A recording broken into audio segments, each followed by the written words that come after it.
driving your gas car for the last time? Last time. With your gas light on. You excited to go pick up your Model X? Super excited.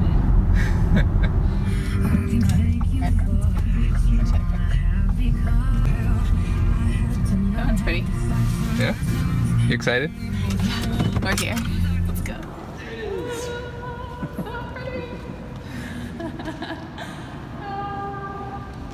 Pretty awesome, right? Yeah. Feel free to look around. Let me know what you think.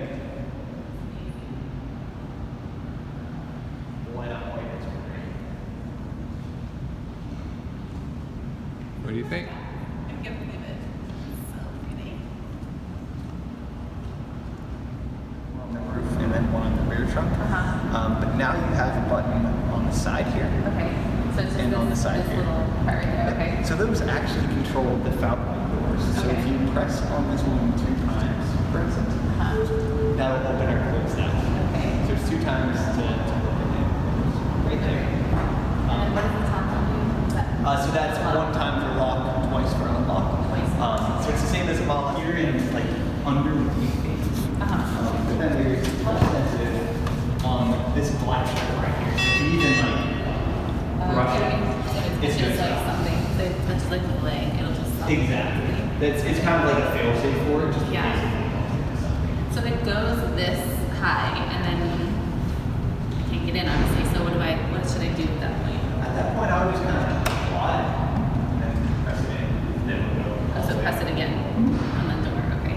Now, when it goes up afterwards, it's going to take a very conservative trajectory up, and it's going to open to what's called like the umbrella. So it's like kind of the inside because it's already been stopped. So it wants to be safe and know that it's not going to hit something else. At that point, all you have to do to open it fully is just in here. You just kind of lift and hold. Hold until it gets all the way up. Exactly. Okay. So just. On the wheel, just kind of ready to take over. Yeah. It's amazing when you kind of treat it like the best version of cruise control ever, right? Yeah. That's basically what it is. It's Yeah. the best version of cruise control you could ever want. So when Autopilot's available, you're going to see 2 different things. The first is going to be a number with a circle around it. That's going to be on the left-hand side of your speedometer. That's your maximum speed that you can go with Autopilot and cruise control. Okay. So to turn on just the adaptive cruise control, it would be 1 click of that little stalk down The there little one. towards so you. towards me is turning it on. Exactly, and that will turn on the cruise control, so the traffic aware cruise control. Okay. If you do it towards you 1 time, then you will either go that maximum speed if there's nothing in front of you, or if there's a slower car in front of you, you'll match speed up to a complete stop. To increase that maximum speed, you'd push that stalk up. Okay. And then to decrease it, you'd push it down. Okay. Now you can also twist that stalk if you want to go ahead and do that. You'll notice on the left-hand side there that it will increase or decrease the follow distance. Now it's not car lengths; it's just kind of an arbitrary number based on speed. So just kind of find what you're most comfortable with. Okay. Now when Autopilot is available, you're also going to see not only that circle with the number in it, but a steering wheel pop up on the right-hand side of your speedometer. So about right there. Okay. So it's up top. So the cruise control is on this side. Exactly. Is that what you said? And Autopilot will be on this side. Exactly. So when that's available, you can turn it on by pulling that little stalk towards you 2 times. Okay, so twice.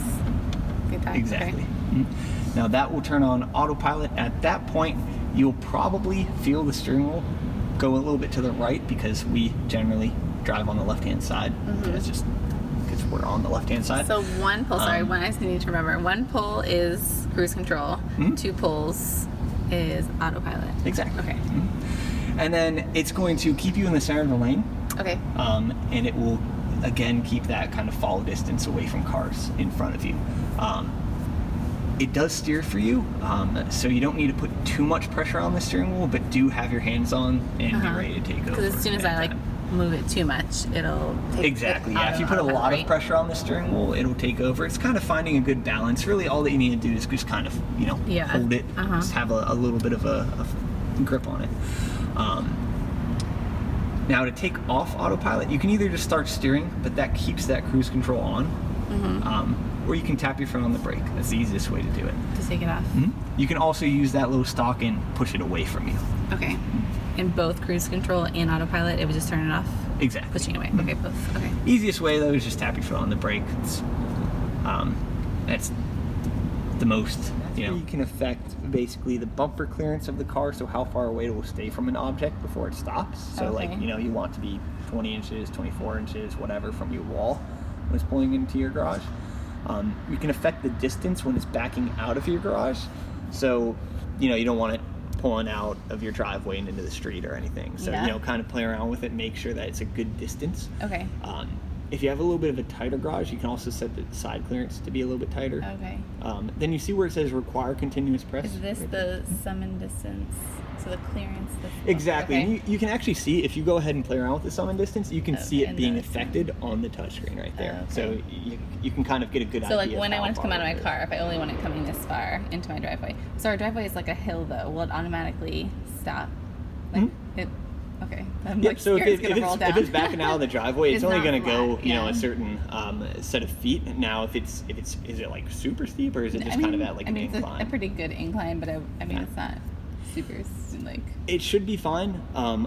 Just test it out a few times. Yeah, but like if I have it on my phone and it starts to roll as soon as I hit stop.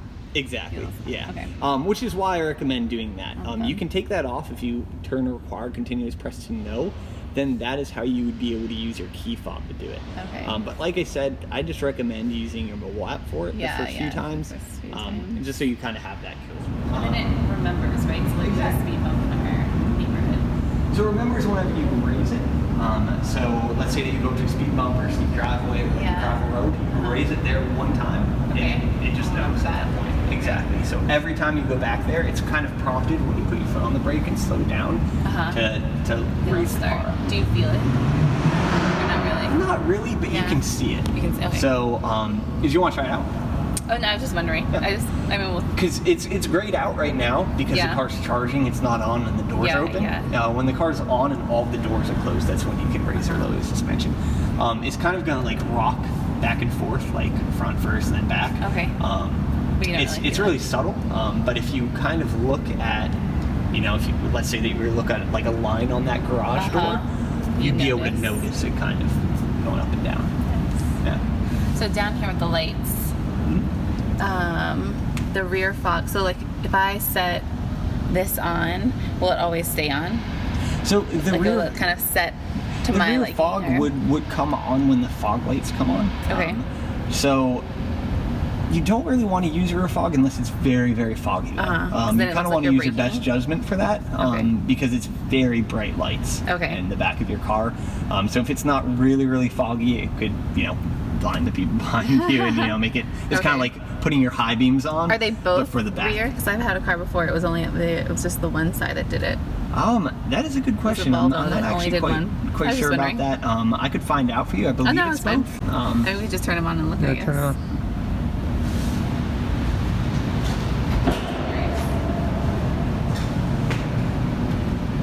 Is there a difference? I don't see a difference. Go turn Yeah, it. so it's actually it's going to be just like the fog lights. It's going to be automatic. So once the fog lights come on, then yeah. Yeah, I know. And I mean, it looks better without it, but I'm not gonna risk it. It's my mirrors. You gotta see your mirrors? Yeah. Can you put your seatbelt on, please? Yeah. I'll put my seatbelt on. I don't want it to be video. Teacher. I'm really nervous. Go ahead. Yeah, can you put your seatbelt on? Okay, I'm scared. I'm scared. Pulling out. I don't want anything. Straight up. Thank you. Bye, old car. See ya, old car. Bye, old car. Are you gonna miss Proceed it? to the highlighted route onto Taco Road. Oh my gosh. I'm driving my car. This is my car. I'm super nervous.